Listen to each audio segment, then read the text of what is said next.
अस्सलाम वालेकुम सज्जनों ते वीडियो।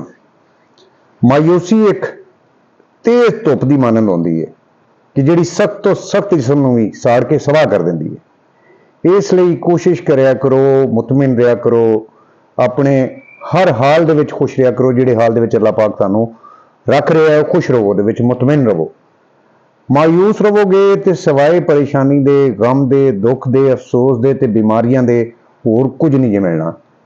ये इत्मीनान जिहड़ा है बड़ी वड्डी दौलत है। तुसीं इहनूं मालदार लोगों के नाल, सरमाएदार लोगों नाल कंपेयर करके वेख लो, वो जिन्ना भी मालो दौलत उन्होंने कोल है वो इत्मीनान की दौलत तो महरूम ने। ये बहुत वड्डी दाना, फिलासफर, हुक्मा सारे बंदियां ने निचोड़ ये कढ़िया है जिंदगी का कि जिहड़ा बंदा जिन्ना मुतमिन है उतना ही अमीर है। तो इसलिए जिंदगी नूं मायूसी दे विच ना गुजारो, मायूसी दे विच ना फसाओ, ना मायूस होके अपनी भी जिंदगी बर्बाद करो तो अपने खानदान वाले मुश्किलों के ना पाओ। खुश रहा करो, मुतमिन रहा करो। अस्सलाम वालेकुम।